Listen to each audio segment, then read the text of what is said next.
Anytime I use one of these two saws to cut sheet steel or plate steel, people ask me, what kind of a blade are you running in that circular saw?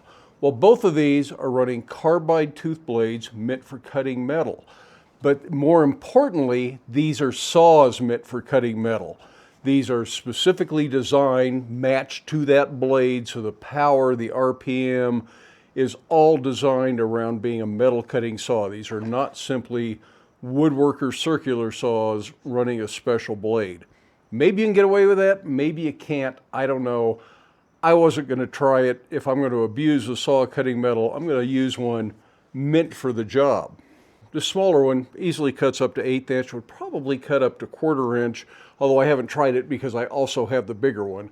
I bought the bigger one first because I didn't know the smaller one existed, otherwise I probably would have just bought the smaller one.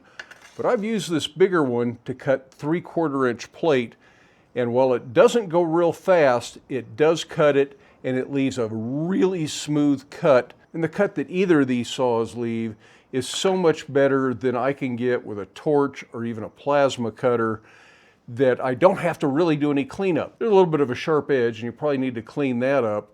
But as far as dross and slag and some sort of a kerf line from the torch, you don't get any of that stuff with these saws. It's a really nice smooth cut, and it saves a lot of time in the long run to not have to do the cleanup when you're all done. They're also considerably more portable and much less of a fire hazard than a torch or a plasma cutter would be.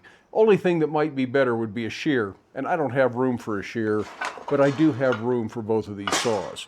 Now obviously these are Milwaukee saws.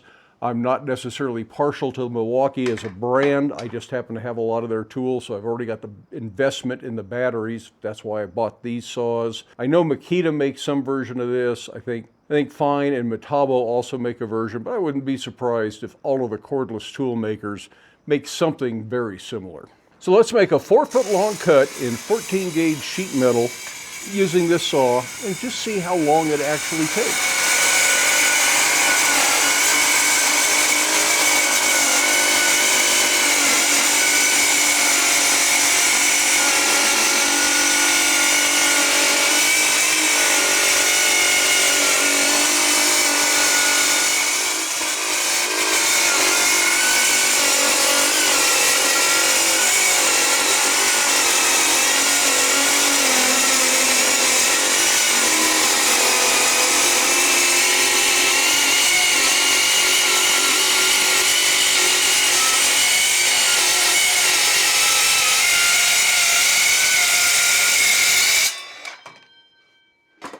Hope that answers any questions you had.